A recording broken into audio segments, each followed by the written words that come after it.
Olá pessoal, esse vídeo ele foi uma sugestão de um assíduo inscrito no canal, que é o Melquiel Júnior.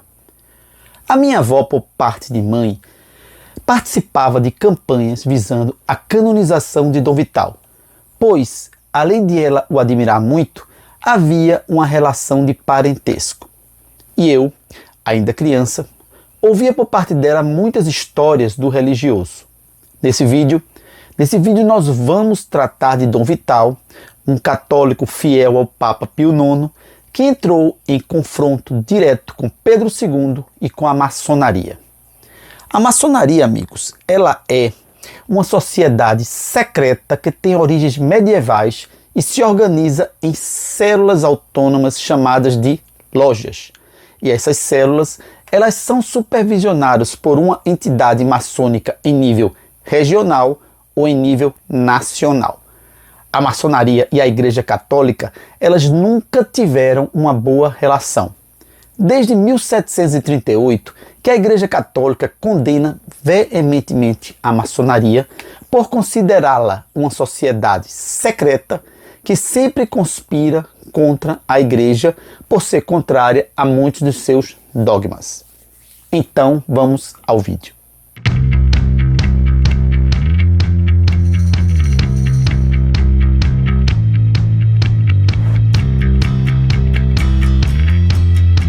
Dom Vital Maria Gonçalves de Oliveira nasceu em Pedra de Fogo, na Paraíba, no dia 27 de novembro de 1844. Ele ingressou na igreja aos 16 anos no seminário de Olinda.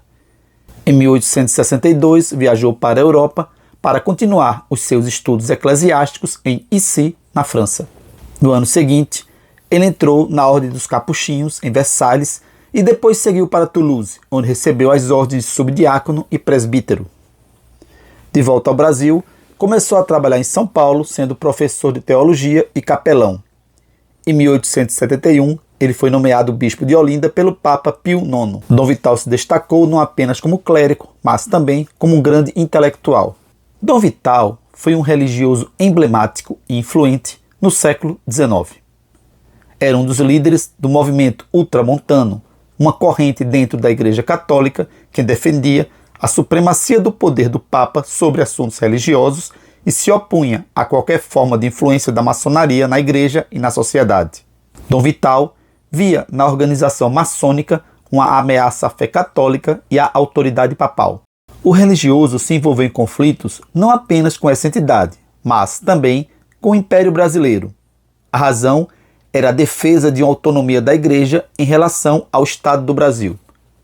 Dom Pedro II, o imperador brasileiro, entendia que a Igreja Nacional deveria estar subordinada ao imperador e ter uma certa autonomia em relação ao Papa. Dom Vital, ao revés, defendia que a sua obediência em questões religiosas seria ao Papa e não ao imperador. Como jornalista, criou o jornal O Brasil, que se tornou um importante veículo de expressão de suas opiniões, bem como um espaço para debates políticos e sociais. Dom Vital foi um protagonista da questão religiosa, um conflito entre a Igreja e o Estado no século XIX. Ele defendia a autoridade do Papa sobre a Igreja Nacional. Em virtude da sua oposição à influência da maçonaria nas irmandades religiosas, ele determinou que tais irmandades expulsassem os membros maçons ou fechassem as suas portas. O problema é que a maçonaria estava incrustada no governo federal. Em face de tal situação, o Visconde do Rio Branco, que era maçom, e o imperador Dom Pedro II consideravam que Dom Vital estava desrespeitando a soberania nacional e a liberdade de consciência dos cidadãos. Estava posta, então, em 1872, a chamada questão religiosa, sendo determinada a prisão de Dom Vital e a sua condenação a trabalhos forçados por 4 anos. Posteriormente, a pena foi comutada para prisão domiciliar. O Papa Pio IX interveio em favor de Dom Vital, e o imperador, a fim de evitar maiores problemas com o Vaticano, acabou cedendo e anistiou o bispo em 1875. Dom Vital faleceu envenenado em Paris no dia 4 de julho de 1878, com apenas 33 anos de idade. Ele estava na França para participar do Concílio Vaticano I e para tratar da sua saúde que estava debilitada. No leito de morte, ele disse: perdoo de coração os meus inimigos e ofereço a Deus o sacrifício da minha vida. O envenenamento teria sido provocado por seus inimigos políticos e religiosos que não aceitavam a sua posição contrária à maçonaria e os seus embates com o governo imperial. Minha avó, ela defendia uma tese de que Dom Vital teria sido envenenado pelos maçons e que o veneno estaria num vinho consagrado. Daí porque o religioso, mesmo sentindo o gosto do veneno, o acabou tomando.